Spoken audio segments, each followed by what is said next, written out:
გამარჯობა, ეთერშია ქრონიკა 17-ზე გამოშვებაში ნახავთ.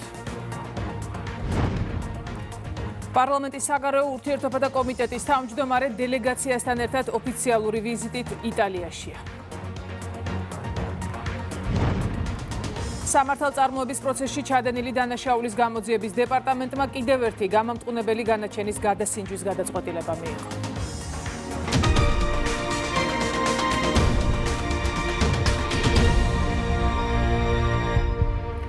დემოკრატიის ფუნდამენტური უფლებების დარღვევა და მორიგი თავდასხმა თავისუფალ მედიაზე მოლდოვის გადაწყვეტილებაზე, რომლის თანახმადაც სამ ქართულ მაუწყებელს იმედს, რუსთავიორს და პოზიტივის აკრედიტაციაზე უარი განმარტების გარეშე ეთქვა. შეფასებები კეთდება თბილისში. ოპოზიცია ამ გადაწყვეტილებაში პრობლემას ვერ ხედავს, უფრო მეტიც გახარეს პარტიაში ამბობენ, რომ დემოკრატია სიტყვის თავისუფლების შეზღუდვასაც გულისხმობს. ნაციონალური მოძრაობის წევრი კი აცხადებს, რომ ამ გადაწყვეტილების კრიტიკა მოლდოვის შიდა საქმეებში ჩარევა. მოლდოვის ხელისუფლების გადაწყვეტილებით სამი ქართული მაუწყებელი ვერ გააშუქებს ევროპის საბჭოს მინისტრთა კომიტეტის 135 სესია, სადაც საქართველოს საგარეო უწყების ხელმძღვანელიც მონაწილეობს. როდესაც ქვეყანაში დემოკრატია არის, მათაც აქვთ ასევე ინდივიდუალური გადაწყვეტილების მიღების უფლება. საუბრობთ ამ შეადენოს, რომ თქვის შიდა საქმეებში ჩარევას ემიჯნებით ხომ ხო, ასე ვთქვათ, და ამ შემთხვევაში უსაფრთხოების ინტერესი იყო მოლდოვაზე. მოლდოვისგან სიმართლე მე არ მიკურს, იმიტომ მოლდოვაში ზოგადად მედიის შეზღუდვა ეს ფაქტი არის. თვითონ შიდა მოლდოვური მედიის შეზღუდვა, რამდენიმე მედია, ტელევიზია დახურა მოქმედმა პრეზიდენტმა სასამართლო გადაწყვეტილებების გარეშე. მარტივია, მიაკერებ იარლიხს, ვინ არის შენი გამკითხავი ხა მოლდოვის პრეზიდენტს, ვინ გაკითხავს, ტარს უკრავენ წითელ ხავ, იტყვის რომ ამას დახჭობა, ამას დახვეთა, ამას ჩამოხრჩობა. ხურავენ ტელევიზიებს მოლდოვაში, ხურავენ პარტიებს მოლდოვაში, ერთი კრიტიკული სიტყვა არის მის, ვინაიდან რატომ არ აკრიტიკებენ ქალბატონ სანდუს, იმიტომ როცა დაჭირდებათ, ეტყვიან რომ შენ უნდა საქართველოზე ახლა გააკეთო განცხადება და ამიტომაც არის რომ როდესაც ქვეყანა პატივს არცემს საკუთარ დამოუკიდებლობას, რასაც ქალბატონი სანდუ აკეთებს, აქაც გასაკვირი არაფერი. ეს არის გაგრძელება იმ ძალისხმევის, რასაც ჩვენ ვაკვირდებით ბოლო პერიოდის განმავლობაში, რომ მათთვის არასასრული ხმები გააჩუმონ. სხვად გამოიყენონ ამისთვის სავიზო ინსტრუმენტები, აკრედიტაციის ინსტრუმენტები, სხვადასხვა მეთოდები იმისთვის, რომ თავისუფალი ხმა არ იცმოდეს. მოლდოვისგან გასაკვირი არაფერი არ არის. ჩვენ ბოლო წლებში ჩვენ ნახეთ, როგორ მოსუფთავდა მთლიანად მოლდოვის პრეზიდენტმა, როგორ ასუფთავა მთლიანად მედია სივრცე და დატოვა მხოლოდ ის 1-2 არხი, რომელიც პირდაპირ არის სამთავრობო პროპაგანდა. ამიტომ ეს ჩვენთვის არ იყო ზოგადად მიუღებელი, მოულოდნელი, მაგრამ რა თქმა უნდა, ნებისმიერ შემთხვევაში არის მიუღებელი. მსგავსი ხისტი გადაწყვეტილებები მით უმეტეს კიდევ ერთხელ როცა საქმე ეხება საერთაშორისო ევროპის საბჭოს მსგავს მასშტაბურ ღონისძიებებს, სადაც ინტერესი, საზოგადოებრივი ინტერესი არის მაღალი და ბუნებრივია ყველა მედიას უნდა ქონდეს შესაძლებლობა, რომ საკუთარ მსმენელამდე, მაყურებლამდე მიიტანოს ეს ამბები. ნარატივის გაგრძელებაა, რომ იმ დღის წესრიგით ვინაიდან არ მოქმედებ, მე შენ ამის საშუალებას არ მოგცემ. ალბათ ისიც არის, რომ მძაფრი რეაქციის გამოწვევა ხომ არ უნდათ. რომ თქვათ, ჩვენ საგარეო საქმეთა მინისტრს უარი ეთქვა მოლდოვაში ჩასვლას. რა თქმა უნდა, ამას ვერ ეღირსებიან, რა თქმა უნდა, ესეთი ბავშვური გამოგდომები ჩვენ არ აქვს. და ჩვენი საგარეო საქმეთა მინისტრი მოახერხებს ინფორმაციის რაღაცა ფორმით გავრცელებას ინტერნეტის ეპოქაში. ამით ვერაფერს ვერ შეაფერხებენ, უბრალოდ კიდევ ერთხელ უხერხულ მდგომარეობაში ჩაიყენეს თავი. რაც შეეხება მოლდოვას, ბალტიის ქვეყნებს, ჩვენ ყველას ვეუბნებით, რომ ჩვენ არავისთან არ ვამოწევთ და ცალმხრივი მეგობრობის რეჟიმს ვინარჩუნებთ. მაგრამ მეხსიერება გვაქვს და გვახსოვს. ქართულ ოცნებაში ევროპარლამენტის გადაწყვეტილებას ბრიუსელის მხრიდან მართალი სიტყვის შეზღუდვა დაფასებენ. კონკრეტული ევროპარლამენტარების განცხადებებიდან ირკვევა, რომ უკვე თვეებია აქტიურად მუშაობენ ტელეკომპანია იმედისთვის ევროპარლამენტში მუშაობის შეზღუდვის მიზნით. აქედან გამომდინარე, მმართველი გუნდის შეფასებით, ევროპარლამენტის გადაწყვეტილება, რომ იმედს ევროპარლამენტში მუშაობა 1 წლით აუკრძალოს, არის პოლიტიკური ანგარიშსწორება და მუქარის სისრულეში მოყვანა. ძალიან კარგი ინფორმაცია მივიღე ახლახან ევროპარლამენტიდან. გაირკვა, რომ ევროპარლამენტმა აუკრძალა შესვლა საქართველოს პრორუსულ, პრომოსკოვურ სამტელევიზიას. ეს მნიშვნელოვანი ამბავია. მე ეს არაერთხელ ვთხოვე რობერტა მეცოლას. მათი საშინელი პროპაგანდა ეხმარება დემოკრატიის განადგურებას, საქართველოში ადამიანების დევნას. ბევრი ადამიანია დაპატიმრებული, ჟურნალისტები არიან დაპატიმრებულები.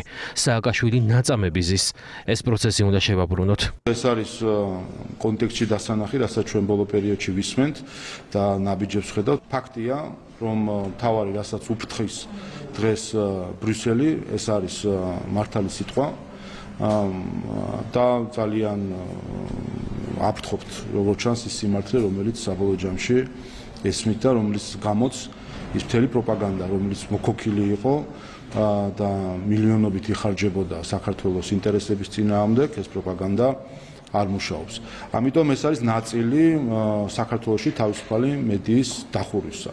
სწორედ ეს არის გაგრძელება დიდ ბრიტანეთის მიერ მიღებული მტრული გადაწყვეტილების მედიის წინააღმდეგ, რომლისას მიზანი არის, რომ დაიხუროს თავისუფალი მედია და მუქარას დიდი ხანია ვისმენდით ქალბატონი რასასგან, რომელიც გამოირჩევა ქართული ხალხის მიმართ ფაშისტური განცხადებებით, ამ მუქარას ვისმენდით და ვინაიდან სხვანაირად ვერ ასრულებენ ამ მუქარას, ეხლა თავის რაღაც ვიწრო წრეში, ასე ვთქვათ, პატარა ბწყენას ცდილობენ თავისუფალი მედიის წინააღმდეგ. რეალურად, მაშინ როდესაც ერთი რაღაც კონკრეტული ევროპარლამენტარი საუბრობს, თითქოს მისი ძალისხმევის შედეგია ეს.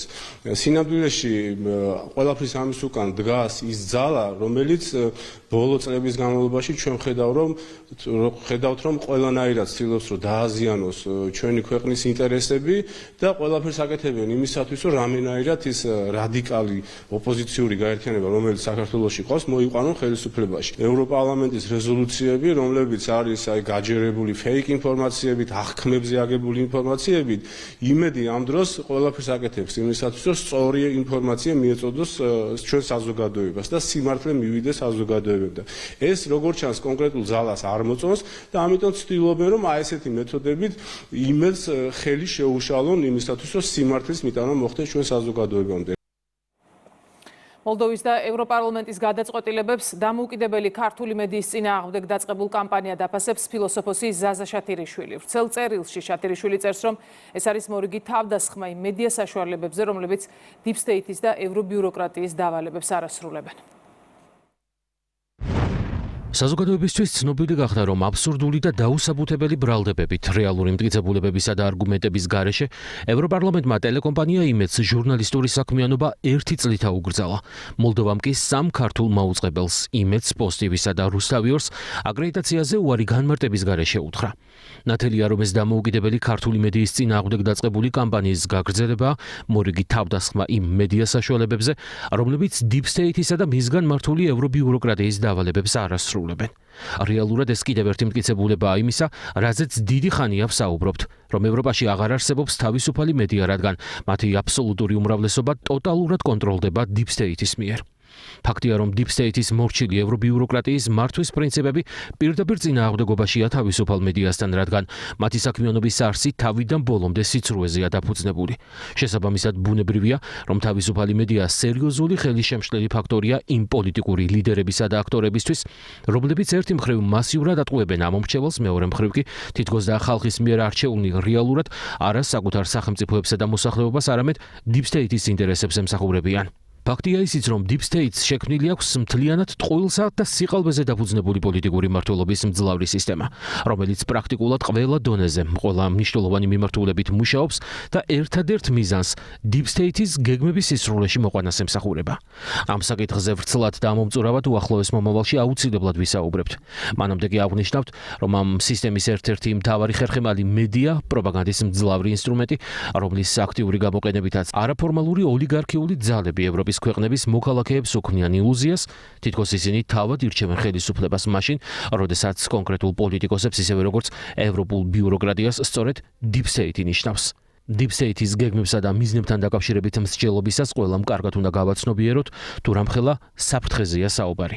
მათი ინტერესი უკვე აშკარად გამოკვეთილია და ეს ევროპის მაგალითზე ყველაზე უკეთ ჩანს.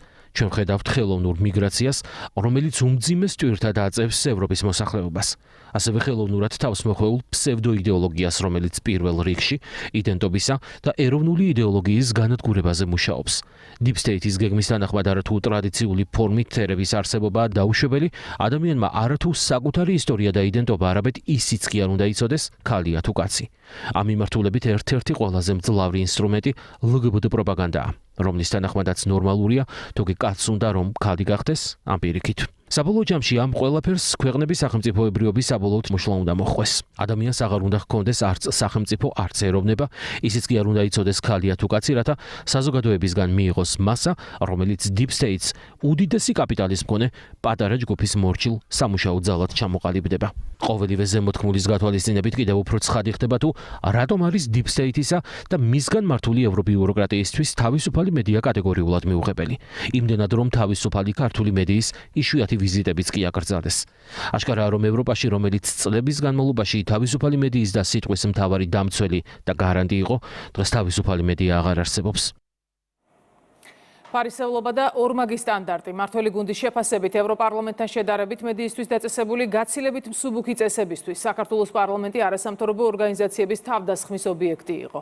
პარლამენტის თავმჯდომარე ევროპარლამენტის მიერ იმედისთვის აკრედიტაციის შეჩერების საკითხზე პოსტს აქვეყნებს და წერს, რომ მიღებული გადაწყვეტილება სრულად აშიშვლებს დღევანდელი ბრიუსელის ფარისევლობას.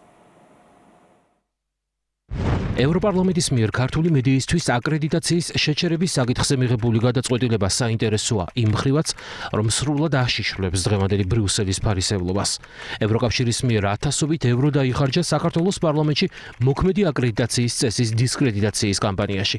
დღეს კი აღმოჩნდა, რომ ევროპარლამენტს მედიისთვის საქართველოს პარლამენტზე გაცილებით მკაცრი ქცევის წესები და სანქციები ჰქონია. პირველი, საქართველოს პარლამენტი არ ზღუდავს სპონტანური ინტერვიუს დაწყებას, თუმცა ჟურნალისტს ავალდებულებს შეწყვიტოს ინტერვიუ, თუ რესპონდენტი ამას მოითხოვს.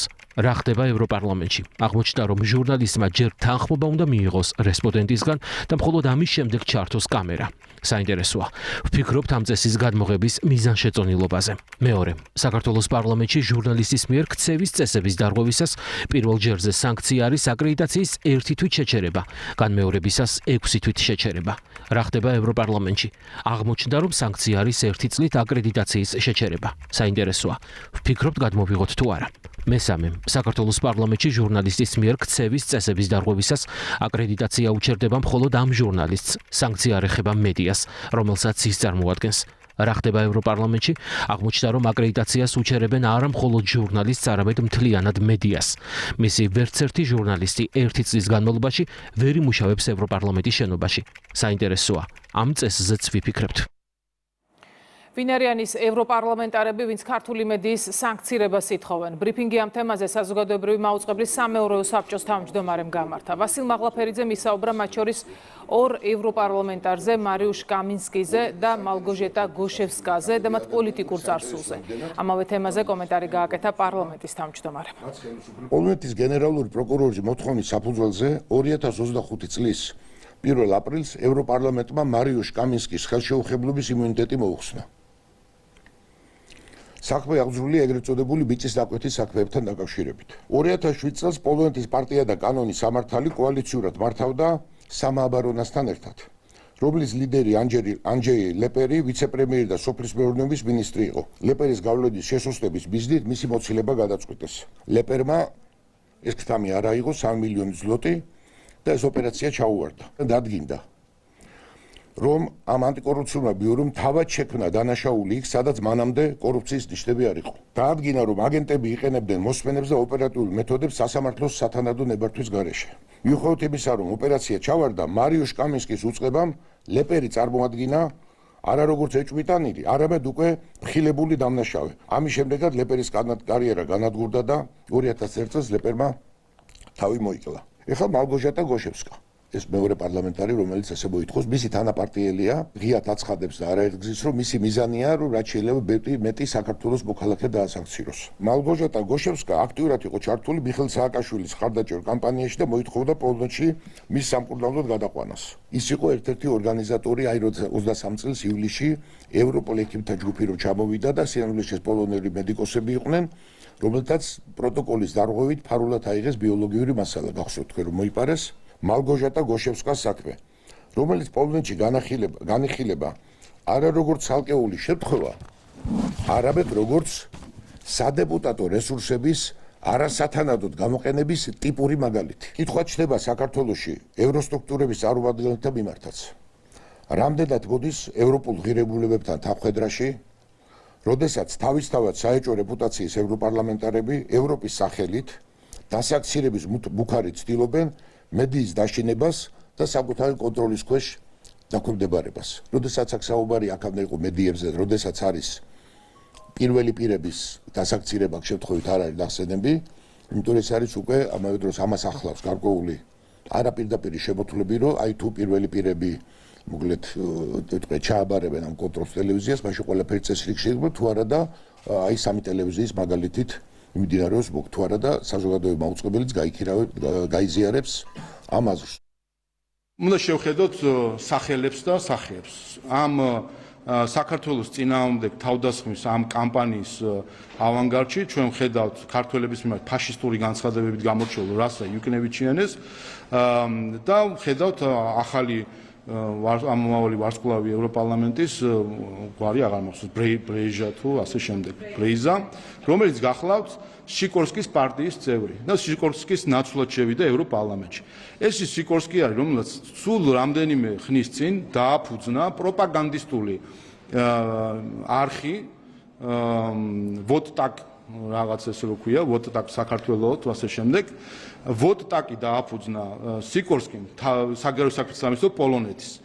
პირდაპირ პროპაგანდისტული იარაღი არის საქართველოს წინააღმდეგ. ქართულ ხალხს ებრძვის პირდაპირ, ეკლესიაზე დაიწყო თავდასხმა, საქართველოს ინტერესებზე თავდასხმა პირდაპირ არის პოლონეთის მთავრობის პროპაგანდისტული იარაღი. ეს არის კიდე ერთი მტრული აქტი ქართული ხალხის წინააღმდეგ, ეს არის ცდელობა, რომ ჩაახშონ თავისუფალი სიტყვა და ეს არის ჩვენთვის კიდე ერთი საფუძველი გამოვიტანოთ დასკვნა იმასთან დაკავშირებით, რაც წარმოადგენს დღევანდელი ევროკავშირი. სადაც არიან ქართველი ხალხის მიმართ ზიზღით განწყობილი ადამიანები, ჩვენი ვერ ვიქნებით. ჩვენ დღეს ვხედავთ, რომ საბჭოთა მოსკოვს პირდაპირ ნაბიჯ ანაცვლებს საკავშირო ბრიუსელი. მათ შორის სახელებით ხა ქალბატონი რასა იუკნევიჩიანი, გორბაჩოვის თანამებრძოლი გახლავთ და დღესაც რუსული აქცენტით ლაპარაკობს ინგლისურად.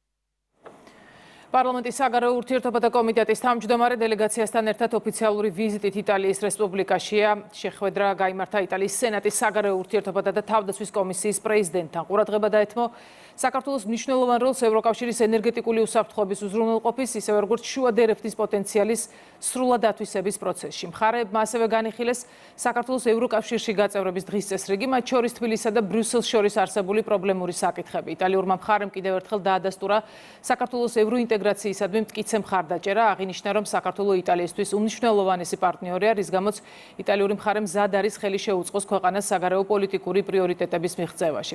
ქართული დელეგაცია შეხვდა ასევე საქართველოსთან მეგობრობის ჯგუფის ხელმძღვანელს. შეხვედრაზე საპარლამენტო ურთიერთობების გაღრმავების პერსპექტივები განიხილეს. ძირითადი საკითხი ჩვენი საუბრისა იყო უსაფრთხოების საკითხები ჩვენს რეგიონში მიმდინარე მოვლენები, როგორც ოკუპაციის თემა, ასევე რუსეთ-უკრაინის კონფლიქტი და ირანის ირგვლივ განვითარებული მოვლენები და თუ რა გავლენას ახდენს ეს ყველაფერი ჩვენს რეგიონზე. ასევე საუბარი იყო საქართველოს ძალიან მნიშვნელოვან როლზე ევროპისთვის და მათ შორის იტალიისთვის ენერგეტიკული უსაფრთხოების უზრუნველყოფის საქმეში და ასევე საუბარი ჰქონდა საქართველოს ევროკავშირის ურთიერთობების პრობლემატიკაზე. ჩვენ ვთხოვეთ იტალიურ მხარეს, რომ უფრო აქტიურად ჩაერთოს ბრიუსელთან იმისთვის, რომ საქართველოსა და ევროკავშირის შორის დიალოგი აღდგეს. იტალიურმა მხარემ განაცხადა, რომ ისინი მხარს უჭერენ საქართველოს ევროპულ ინტეგრაციას, ასევე აღნიშნეს, რომ საქართველო მათთვის არის ძალიან მნიშვნელოვანი პარტნიორი. შესაბამისად, ისინი ყველანაირად მხარს უჭერენ და დაუჭერენ მომავალში საქართველოსა და ევროკავშირის შორის გულწრფელი ღია დიალოგის გამართვას, მათ შორის კრიტიკულ საკითხებზეც. ჩვენ გქონდა შესაძლებლობა, რომ იტალიელ კოლეგებთან, სენატორებთან განგვიხილა მიმდინარე აქტუალური საკითხები, რომელიც ერთი მხრივ უკავშირდება უსაფრთხოებას, როგორც ევროპის, ევროკავშირის, ისე საქართველოს, სამხრეთ კავკასიის და ფართო რეგიონის მიმდინარე მოვლენების ფონზე, რომელიც მათ შორის ვითარდება ახლო აღმოსავლეთში. გარდა ამისა, საუბარი შეეხო იმ მიმართულებებს, რომელიც საომავლოდ იტალიური მხარის მიერ შეიძლება იყოს დაყენებული, მათ შორის ევროკავშირის წინაშე, იმისათვის, რათა მთელი რიგი საკითხები, რომელიც ჯერჯერობით იწვევს გარკვეულ გაუგებრობებს ევროკავშირთან მიმართებით, იყოს კიდევ უფრო მეტად კაფიოდ განმარტებული და ქართული პოზიციები შესაბამისი პასუხისმგებელი პირებისადმი იყოს, რაც შეიძლება დეტალურად იტანილი. ევროპული პოლიტიკის ინსტიტუტის მიერ გამოქვეყნებული შეფასება, რომლის მიხედვითაც კანონის უზენაესობის მედეგობით ევროკავშირის კანდიდატ ქვეყნებში უმაღლესი შესრულება საქართველოს და მონტენეგროს აქვთ, მართველი გუდის თქმით არის პასუხი იმ ევრობიუროკრატებს, რომლებიც საქართველოს უსამართლოდ აკრიტიკებენ. ქართულ ოცნებაში აცხადებენ, რომ ორიგი კვლევით დადასტურდა, რომ სახელმწიფო სისტემა გამართულად მუშაობს. არ ვიცი უკვე თავს არ რატო იწუხებენ ისინი კვლევით, ან ჩვენ თავს ვიწუხებთ კითხვით, იმიტომ რომ ხედავთ რომ ბრიუსელს ასეთი რამე არ აინტერესებს. კვლევა, ემპირიული ანალიზი, ფაქტები, იციან რომ რასა იუკნევიჩინი, რასაც სიტყვის ის არის სიმართლე, მორჩა. არანაირი სამართლიანი ფაქტებზე დაფუძნებული დიალოგი აღარ არსებობს. ეს არის ჩვეულებრივი ძალის პოლიტიკა, ეს არის ჩვეულებრივი ცივად გაცვლილი პოლიტიკური გეგმები, რომელშიც ჩვენ ვართ მხოლოდ ინსტრუმენტი. საქართველოს მოსახლეობა დაყვანილი ვართ ინსტრუმენტამდე ბრიუსელის თვალში, რომელიც გამოსაყენებელი არის სხვა ქვეყნის, მესამე ქვეყნის წინააღმდეგ. ევროკავშირის ელჩმა გითხრა რამდენიმე კვირის წინ, ევროკავშირის ქვეყნებიო ზიანდებით, იმიტომ რომ სანქციებს უწესებთო და ამიტომ საქართველოს სანქცია დაწესებული არ აქვს და იმ ზიანს ვერ იღებს და რას ქვია ეს რა არისო. იმიტომ რომ არადარდებს ევროკავშირისაც რა მოუვა საქართველოს. როდესაც საქმეში არის ჩართული ვიწრო პოლიტიკური ინტერესი და როდესაც საქმე ეხება სამეცნიერო კვლევას, სადაც არანაირი ასე ვთქვათ სუბიექტურობის ნიშანწყალი არ ჩანს, ასეთ კვლევებში საქართველო ყოველთვის მოწინავე ადგილს იკავებს კანდიდატ ქვეყნებს შორის. ნიშანდობლივი კვლევაა არა მხოლოდ ევროკავშირისთვის, არამედ ყველა იმ საქართველოს არაკეთილმოსურნესთვის, ვინც მუდმივად აბრალებს საქართველოს, რომ ის მოწყდა, ასე ვთქვათ, ევროპული ინტეგრაციის გზას, ან მას აქვს დემოკრატიის უფუსვა. იმ ქვეყნებს, რომლებსაც დემოკრატიის უფუსვა აქვს, კანონის უზენაესობის ინდექსში მოწინავე ადგილებს ვერ იკავებენ. 17 მაისს საქართველოში ოჯახის სიწმინდის დღე აღინიშნება. საპატრიარქო განცხადებას ავრცელებს, სადაც ნათქვამია, რომ სრულიად საქართველოს კათოლიკოს პატრიარქი შიო მესამე პირველ სადღესასწაულო წირვას აღავლენს სამების ტაძარში. წირვას დაესწრებიან სხვადასხვა ადგილობრივი ეკლესიის დელეგაციები და სტუმრები, ასევე საქართველოს მართლმადიდებელი ეკლესიის სამღვდელო და სამონაზვნო დასი. პარალელურად დილის 11 საათზე ქაშვეთის ტაძრიდან სამების ტაძრამდე გაიმართება ტრადიციული მსვლელობა, რომელშიც მონაწილეობას მიიღებენ სამრევლოები და მათი წინამძღვრები, აგრეთვე საკვირაო სკოლები, როგორც მცხეთა თბილისის, ისე საქართველოს მართლმადიდებელი ეკლესიის სხვა ეპარქიებიდანაც. სამების ტაძარში ლოცვითი მსვლელობიდან მისულ მრევლს დალოცავს კათოლიკოს პატრიარქი. განცხადებაში ასევე ნათქვამია, რომ იქიდან გამომდინარე, რომ 17 მაისი არის კვირა, სამრევლოების წინამძღვრებს ეძლევათ ლოცვა კურთხევა, რომ წირვა დაიწყონ ჩვეულებრივზე ადრე, რათა მრევლმა შეძლოს მსვლელობაში მონაწილეობის მიღება. ალბათ პირველი ფიქრი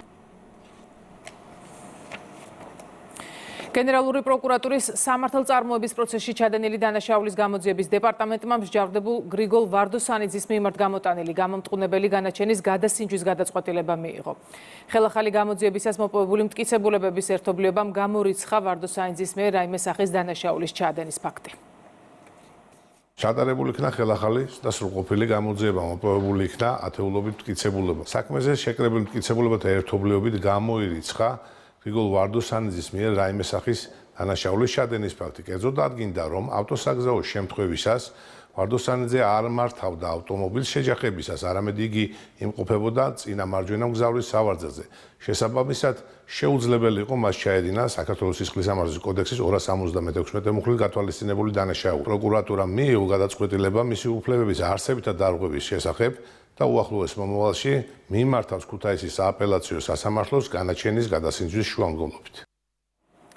თბილისის სამცხე-ჯავახეთის და სამეგრელო ზემო სვანეთის პოლიციის დეპარტამენტების თანამშრომლებმა განსაკუთრებით დიდი ოდენობით ნარკოტიკული საშუალებების უკანონო შეძენა, შენახვის და რეალიზაციის ხელშეწყობის ბრალდებით სხვადასხვა დროს 6 ადამიანი დააკავეს. დაკავებულებს შორის არიან როგორც წარსულში ნასამართლები პირები, ასევე უცხო ქვეყნის მოქალაქეები.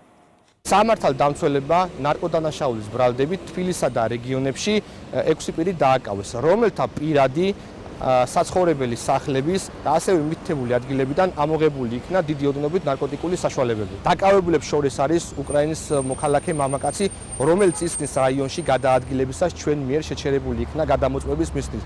მისი პირადი ჩხრეკისას ამოღებული იქნა 24 შეკვრად დაფასოვებული მეთადონი. შინაგან საქმეთა სამინისტროს საექსპერტო კრიმინალისტიკური დეპარტამენტის სამმა ლაბორატორიამ საერთაშორისო სტანდარტის შესაბამისობის აკრედიტაცია მიიღო. კომპლექსური შეფასების პროცესში დადასტურდა, რომ ლაბორატორიებში დანერგილია ხარისხის მართვის უახლესი სისტემები, რომელიც სრულ შესაბამისობაშია საერთაშორისო სტანდარტებთან, რაც პირდაპირ აისახება საექსპერტო დასკვნების მეცანდოობასა და სიზუსტეზე. საექსპერტო კრიმინალისტიკური დეპარტამენტის ნავთობპროდუქტების ნიადაგის და მიკრონაწილაკების ექსპერტიზის ლაბორატორია მიიღო აკრედიტაცია, ასევე ექსპერტიზის ლაბორატორიებმა მიიღეს აკრედიტაცია კახეთსა და აჭარაში. აღნიშნული სტატუსი ხაზს უსვავს, რომ ლაბორატორიებში დანერგილია თანამედროვე სისტემები, რაც უზრუნველყოფს საექსპერტო დასკვნების მაღალ სანდოობას და სიზუსტეს. მინდა აკრედიტაციის ცენტრის სახელით მიულოცო კრიმინალისტიკური დეპარტამენტის ლაბორატორიებს ეს აკრედიტაცია დამატებით სფეროში და აღნიშნულ აქვე, რომ საკმაოდ დინამიურად ვითარდება აკრედიტაცია.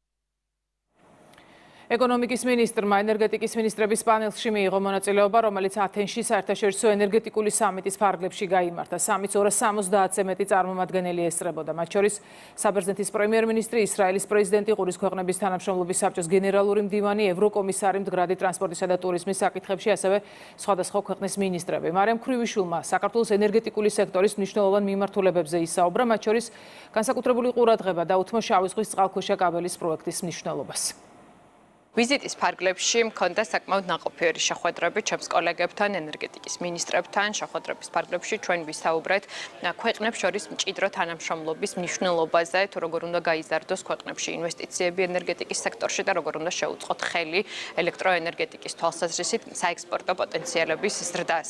განსაკუთრებული ყურადღება დაეთმო, რა თქმა უნდა, შავი ზღვის წყალქვეშა კაბელის პროექტს. ყურადღება გამახვილდა, რომ საქართველო განაგრძობს იყოს ერთ-ერთი ყველაზე მიმზიდველი ქვეყანა ინვესტიციების თვალსაზრისით უშუალოდ ენერგეტიკის სექტორში და მნიშვნელოვანია, რომ აღნიშნული დინამიკა გრძელდება და საქართველოს მთავრობა განაგრძობს იყოს დიდი მხარდამჭერი ენერგეტიკის სექტორის შემდგომი განვითარების. მინის შესაძლებლობა ჰქონდა გაეცნო დამსწრე საზოგადოებისთვის ის პრიორიტეტები, რომელიც საქართველოსთვის დღეს აქტუალური არის, მაგრამ ამის გარდა ჩვენს კოლეგებთან ჰქონდა საუბარი ურთიერთობების კიდევ უფრო გაღრმავებაზე ეკონომიკური მიმართულებით. მინისტრმა დეტალურად ისაუბრა საქართველოს როლზე რეგიონში და ევროპასთან ენერგოუსაფრთხოების მიმართულებით.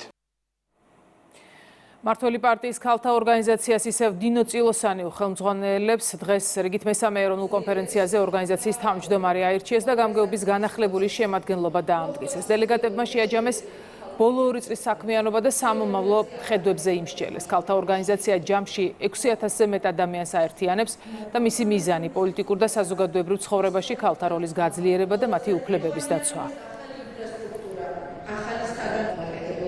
ეს არის საკმაოდ მასშტაბური ქალთა გაერთიანება, რომელიც თითქმის ყველა წარმოადგენელს გულისხმობს თავის თავში.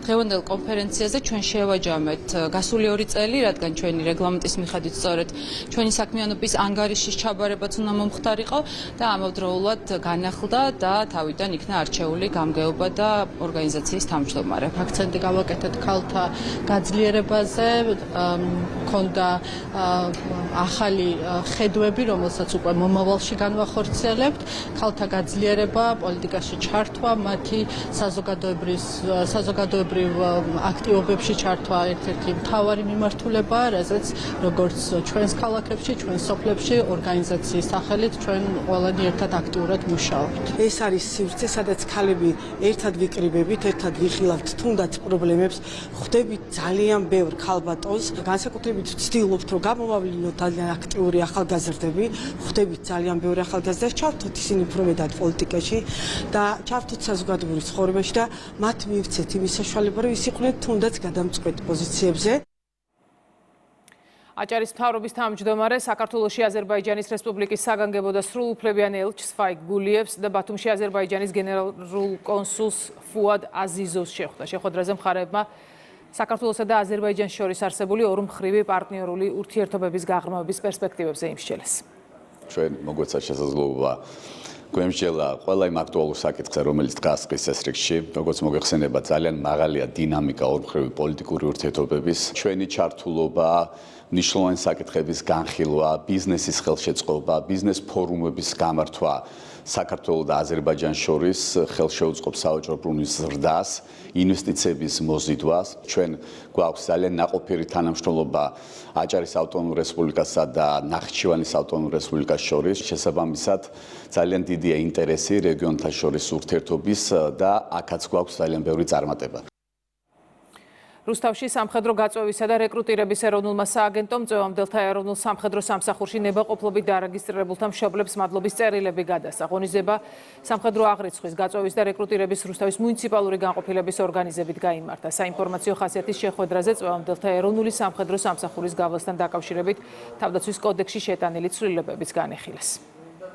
დღეს შევხვდით ქალაქ რუსთავის იმ წვევამდელთა მშობლებს და ოჯახის წევრებს, რომლებმაც გამოთქვეს ნებაყოფლობით საკუთარი სულვილი ემსახურათ ეროვნულ სამხედრო სამსახურში. რისთვისაც გადავუხადეთ მადლობა და გადავეცით მადლობის წერილები. მინდა ყველა წვევადერის უსურვო წარმატება ეროვნულ საქმეში და მოუწოდო მიუთითო ყველას, რომ უმჯობესი იქნება თუ ესე საკუთარი ნებასურვილით გამოთქვამენ სურვილს, რომ ემსახურონ თავიანთ ქვეყანას. ეს არის ჩვენთვის უდიდესი პატივისცემა მშობლების დაფასების პირველ რიგში, რომ ჩვენ აღვზარდეთ ისეთი შვილები, რომლებმაც მათი ნებით გამოხატეს სურვილი ტრიოტეს მესგრძნობა დამეუფლა პირველ რიგში იმისთვის, რომ მითხრა მან, რომ ჩემი ნებით მინდა წავიდე. ერგნეთში ინციდენტების პრევენციისა და მათზე რეაგირების მექანიზმის ფარგლებში 132 სამუშაო შეხვედრა დასრულდა. მხარეებმა წინა შეხვედრიდან დღემდე გამყოფ ხაზთან მომხდარი ინციდენტები განიხილეს.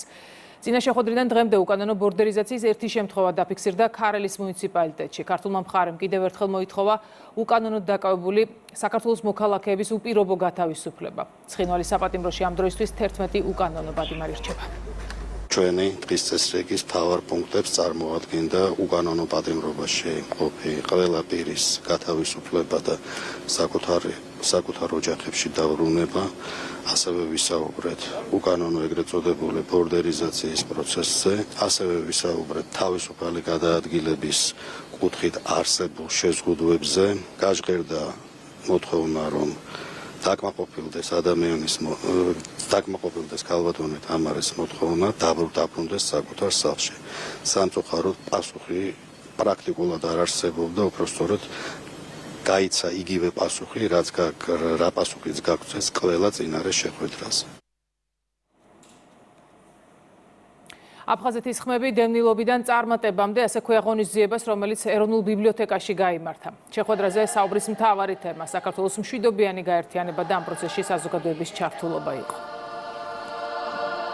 დღეს ვცდილობთ, რომ მოუყვეთ ყველას რა გავიარეთ და თუ რა საშინელებაა ომი და რამხელა მნიშვნელობა აქვს ბრძოლას ინტეგრაციისთვის, თვითდამკვიდრებისთვის. მადლობა ყველას, ვინც ახდენს ყურადღების კონცენტრაციას ამ თემაზე, იმიტომ რომ ჩვენმა ყოველმა მომავალმა თაობამ უნდა იცოდეს, რა გზა აქვს გავლილი იმ თაობას, ვინც იყო ომის მსხვერპლი. ჩემთვის საამაყუარი რო ვარ სოხუმელი და უფრო კიდე საამაყუარი რომ შემილია და მომეცა საშუალება რომ ჩემი სოხუმისადმი სიყვარული მიუხედავად იმისა, რომ მე ვერ დავიბადე, ვერ მოვესწარი სოხუმს, დისტანციურად ჩემმა მშობლებმა, ჩემმა გარემოცვამ ისე შემოყვარეს, რომ ჩემთვის პატივია, რომ შევძლო ამ სიყვარულის სხვებისთვის ჩვენება და როგორც მინიმუმ ვერბალურად მაინც გადაცემა. დევნილობიდან წარმატებამდე აფხაზეთის ხმები ეს არის ისეთი პროექტი, რომ აერთიანებს ცნობილ ადამიანებს, რომლებიც მოტივაციას აძლევენ ახალგაზრდებს, განსაკუთრებით დევნილი ოჯახების შვილებს, რომ დევნილობა დასასრული არ არის პირიქით, უფრო უნდა გაძლიერდე, უნდა იყოს შრომისმოყვარე, მიზანდასახული. სტოკჰოლმის მთავარ საკონცერტო დარბაზში კულტურის სამინისტროს მხარდაჭერით და შვედეთში საქართველოს საელჩოს ორგანიზებით საქართველოს ხალხური სიმღერისა და ცეკვის სახელმწიფო აკადემიური ანსამბლ რუსთავის კონცერტი გაიმართა. კონცერტის ფარგლებში საელჩოს მიერ საქართველოს დამოუკიდებლობის დღის აღსანიშნავი ოფიციალური მიღებაც გაიმართა. ღონისძიებაზე წარმოდგენილი იყვნენ შვედეთის სამეფო კარის აღმასრულებელი და საკანონმდებლო ხელისუფლების დიპლომატიური კორპუსის, ასევე მედიის, კულტურისა და ბიზნესის სექტორის მაღალი რანგის წარმომადგენლები. ეს გახდათ პროექტ Georgian Collection-ის ფარგლებში გამართული კონცერტი, კულტურის სამინისტროს მიერ ორგანიზებული და მხარდაჭერილი, რომელიც მიზნად ისახავს ქართული კულტურის, ქართული ფოლკლორის პოპულარიზაციას უცხოეთში. წარუშლელი შთაბეჭდილება დატოვა ამ დარბაზმა და იმ გარემომ, რომელიც დღეს აქ კონცერტის დროს შეიქმნა, მართლაც განსაკუთრებული იყო და ეს რასაკვირველია დამსახურებაა ჩვენი უნიკალური ქართული ფოლკლორის. ძალიან მოხარული ვარ, რომ რუსთავის კონცერტს დავესწარი. ვფიქრობ, სტოკჰოლმში გატარებული ჩემი 5 წლის განმავლობაში ეს საუკეთესო კულტურული ღონისძიებაა, რომელსაც დავსწრები ვარ. საქართველოს ნამდვილად უნდა ამაყობდეს ამ კულტურული მემკვიდრეობით. ვფიქრობ, კონცერტი ბრწყინვალე იყო, ვიხილეთ საოცარი ცეკვა, დაკვირა და სიმღერა. ისინი მართლაც გამორჩეული შემსრულებლები არიან. მოცეკვავეებს განსაკუთრებული ენერგია ჰქონდათ და საოცრად იდგნენ სცენაზე. ნამდვილად დიდი სურვილი მაქვს კვლავ ვნახო და იმედი მაქვს ამის შესაძლებლობა ისევ მომეცემა. ქრონიკა 17-ზე დასრულებულია, რამდენიმე წუთში იმედის ეთერს ნატა მახვილაძე განაგზობს სტუმრებთან ერთად. მე ხვალამდე გემშვიდობებით ნახვამდის.